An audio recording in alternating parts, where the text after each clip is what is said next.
The South China Sea, a vast expanse of blue stretching across one of the most heavily contested maritime regions on Earth. Beneath its calm surface, power, strategy, and silence intertwine over the years. This stretch of ocean has witnessed military standoffs, near collisions, and the relentless shadow game between great powers. But in one chilling episode, the sea itself became the scene of a mystery that would send shockwaves through the U.S. Navy and raise questions no one was prepared to answer. It began like any other day aboard the USS John C. Stennis, a Nimitz-class aircraft carrier, operating in what the Navy called a routine freedom of navigation patrol. The skies were clear, the horizon steady, and flight operations were running on schedule. Two FA-118 Super Hornets were launched for a standard aerial patrol. Following them, a Sikorsky MH-60 Seahawk helicopter lifted off the deck for search and support duties, its crew calm, professional, and unaware that they were heading into a chain of events that would become one of the most mysterious military aviation disasters in recent history. Less than an hour later, the first distress signal was received, garbled, broken, then silent. One of the fighter jets had vanished from radar. Minutes later, the Seahawk helicopter tasked with locating it also disappeared. What followed was a desperate search, a storm of confusion, and a chilling realization. Two aircraft, two crews gone without trace in one of the most surveilled regions on the planet. Officially, it was labeled an accident, a tragic malfunction, a coincidence born from mechanical failure. But those who examined the data knew better. The telemetry showed interference patterns, energy surges that didn't match any known electronic disruption. The radar records contained gaps.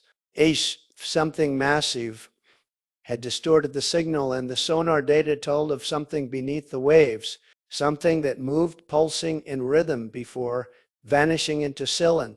Within hours, the South China Sea became the center of global attention. U.S. naval reinforcements were dispatched, intelligence agencies scrambled to retrieve black boxes. China issued statements denying involvement, while satellite imagery hinted at new underwater structures near the crash site. As night fell, the waters around the Stennis were illuminated by searchlights and flares, but the sea revealed nothing, only fragments of debris drifting aimlessly in the dark. In the days that followed, the incident spiraled from tragedy to geopolitical crisis. Military analysts called it an act of electronic warfare. Conspiracy theorists claimed something unknown, perhaps non-human, had been detected. The Pentagon classified the entire report within 48 hours, and yet rumors leaked. Divers spoke of strange metallic shapes in the deep. Radar operators mentioned phantom contacts, and somewhere in a forgotten file marked South China Sea incident. The truth remains sealed. Chapter 1. The Flight of Call Sign Falcon. In the vast expanse of the South China Sea, the morning sky stretched like an endless mirror, pale blue and shimmering with heat. The U.S. Navy carrier strike group USS John C. Stennis cut through the waters in formation, its gray hull glinting beneath the tropical sun. Around it, the carrier's escort ships, two destroyers and a cruiser, maintained their silent watch, their radars sweeping the horizon with mechanical precision. It was a normal operation day, part of a wider U.S. presence mission amid growing tensions in the Indo-Pacific. Above the carrier deck, a routine flight schedule was underway, and two FA-118E Super Hornets had been cleared for an early sortie, conducting air patrol maneuvers around the contested zone. Their task was simple: a reconnaissance sloop within international airspace, gathering atmospheric and radar data. The pilots, both seasoned, both confident, were part of the elite fighter detachment of Carrier Air Wing 9. Three call signs were Falcon 1 and Falcon 2. At the same time, a Seahawk MH-60R helicopter crew prepared for its secondary support mission, a standard recovery surveillance patrol trailing the jet's flight path. Its designation, Rescue 2-1. On board, 4 Navy personnel double-checked equipment, flight path, and communication frequencies. None of them expected the mission to be different from the countless sorties they had flown before. The calm sea below was deceptive. Tensions in the region had been simmering for weeks. Satellite intelligence had detected unusual naval movements. Unmarked vessels near the Spratly Islands, possibly paramilitary craft, shadowing the U.S. fleet. The carrier's Combat Information Center monitored every movement closely on deck. However, routine carried its own rhythm. At 0940 hours, the 2 Super Hornets roared off the carrier deck, twin plumes of exhaust curling against the horizon. The Seahawk followed shortly after, rotor blades slicing the humid air from the carrier. All appeared nominal. Systems green, telemetry stable, and weather clear across the planned flight zone. But 43 minutes into the patrol, an anomaly registered. Falcon 2's data feed flickered briefly, then stabilized. The blip was dismissed by the flight officer monitoring telemetry, likely a momentary interference. But at 0954 hours, the jet's communication logs recorded a static-laced transmission fragment. Then silence. The radar signature vanished. Aboard the Seahawk, the pilot received the alert immediately. The crew adjusted course toward the last known coordinates, hovering over an increasingly hostile stretch of sea. The ocean below reflected nothing but scattered cloud shadows. The air grew tense inside the cockpit, professional calm masking growing unease.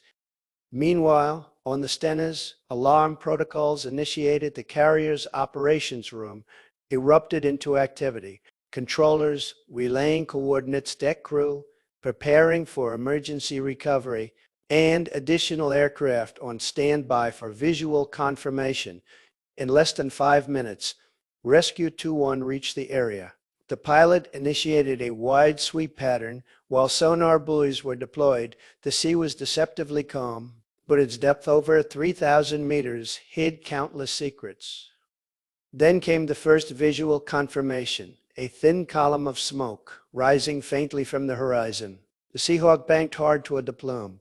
What they found next was a field of floating debris, wing fragments, metal shards, and patches of aviation fuel spreading across the surface, like an oil painting of destruction. No signs of a parachute, no emergency beacon. The Seahawk's crew began immediate search procedures. The door gunners scanned the waves. The rescue swimmer prepared for possible entry. The pilot hovered, low, engines humming with mechanical strain. They transmitted the findings back to the carrier. Possible downed aircraft, zero visual on pilot. Within minutes, 2 more helicopters were dispatched from the Stennis to join the operation. But as Rescue 2-1 lingered near the site, an unexpected vibration rippled through its airframe. The instruments flickered, altimeter, radar, and communications cutting out intermittently. The pilot fought to stabilize the aircraft, believing it to be an electrical malfunction. Yet below, the waves began to rise unnaturally, as if disturbed by a force beneath. The Seahawk banked left, but suddenly its right engine flared out. Warning lights cascaded across the dashboard. A mayday signal barely left the transmitter before the tail rotor failed, sending the helicopter into a sharp, uncontrolled spin. Within seconds, the Seahawk disappeared into the churning sea. Aboard the carrier, the control room watched the radar screens in disbelief as a second contact vanished. 2 losses within 20 minutes. A wave of shock ran through the communications deck. The captain ordered immediate area lockdown and launched unmanned drones for visual confirmation. Overhead, the calm blue sky was now marked by 2 fading plumes of black smoke. The sea below was silent once more, its surface scattered with traces of destruction. For the men and women aboard the Stennis, the magnitude of what had just occurred began to sink in. 2 aircraft, 2 crews, gone in less than an hour. But in the shadows of the South China Sea, silence was rarely natural. The incident was only beginning to reveal its depths. The search continued through the fading afternoon light. By 1,300 hours, debris fields from both aircraft were confirmed, but neither wreckage had been located. The recovery operation stretched into the evening, hampered by poor visibility and growing confusion over what had caused the dual loss. Some speculated electronic interference, others mechanical fault, but those near the CIC console whispered something else. Unknown radar interference signals. Just before the crashes, the U.S. Navy had faced accidents before, but this one carried a different weight. The South China Sea was no ordinary region. It was the front line of a silent contest for dominance, where every move was watched, every signal recorded. And as night fell over the black waters, the blow-off flares and searchlights flickered in the darkness, like desperate stars, illuminating a mystery that would soon grow far beyond a simple accident. In Washington, reports were already being compiled. In Beijing, defense channels had gone quiet. Somewhere in between, the South China Sea waited, its waves concealing truths the world was not yet ready to hear. And aboard the carrier, the crew braced for the coming storm, because in the hours that followed, this would no longer be a search operation. It would become a geopolitical flashpoint. The night after the crash descended upon the South China Sea with an eerie stillness. The sea, once tranquil, now felt heavy, an expanse of black ink disturbed only by the thrum of rotor blades, to sweeping beams of searchlights. The USS John C. Stennis operated in near total radio silence, a precaution ordered by the fleet commander. Only essential transmissions were permitted, encrypted and brief.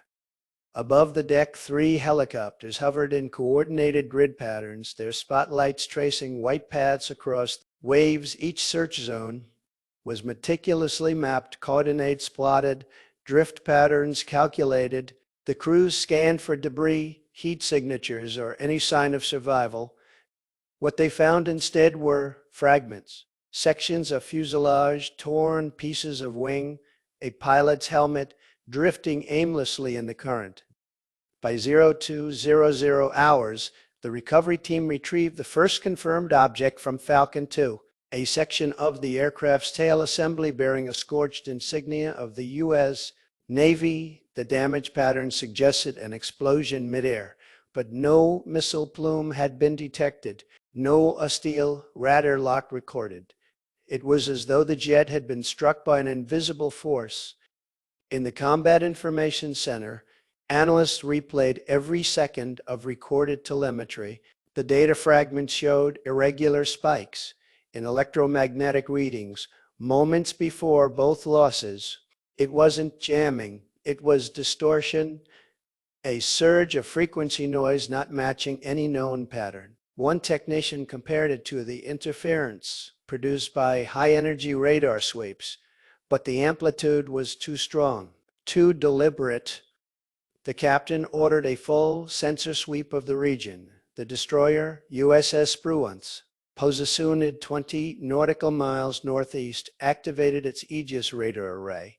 The radar pulses spread across the sea like invisible ripples, but the return feed was unsettling. Blank zones appeared intermittently, entire swaths of ocean fading from detection as if something massive was absorbing or masking the signal. Cheats dawned, the sea turned gray and silent. Search vessels fanned out, while drone footage streamed in low-resolution visuals of debris fields. Nothing pointed to collision or malfunction. Both aircraft had simply fallen. News of the incident reached Washington by 0500 hours EST. The Pentagon Situation Room came alive with activity. Military advisors, intelligence officers, and regional analysts gathered for an emergency briefing. The official line was cautious aviation, accident during routine operation. Yet behind closed doors, the Joint Chiefs demanded clarity. Was it an accident or something else? In the region, Chinese monitoring stations on nearby reefs had also detected the event. Satellite surveillance showed increased naval activity around the U.S. carrier. Beijing's defense ministry quietly issued an internal alert to its Southern Theater Command, urging heightened awareness but advising against provocative response. Officially, no Chinese assets were near the crash zone. Unofficially, unmarked radar echoes had been observed hours before. The incident, moving erratically through international waters. By the second day, the search had recovered partial remains of the Seahawk's fuselage. Its hull bore deep impact marks, as if struck by metallic debris at extreme velocity. The flight data recorder, recovered and flown to the carrier for analysis, contained 6 seconds of corrupted video. Blackout. Those 6 seconds showed turbulence, cockpit alarms, and a sudden light flash from below, followed by static. Aboard the Stennis, fatigue spread like an unseen fog. Crews rotated through 16-hour shifts. The ocean's calmness now seemed hostile. Every sonar ping, every radar flicker was a reminder of something unknown lurking beneath. Divers sent down to investigate debris fields reported visibility reduced to nothing. Beneath 30 meters, the water grew dense and murky, clouded by silt and oil. Barred 1, diver claimed to have seen a glimmer of metal deep below, too large for aircraft wreckage, but the current pulled him away before he could confirm. In the command deck, the carrier group's admiral issued new orders.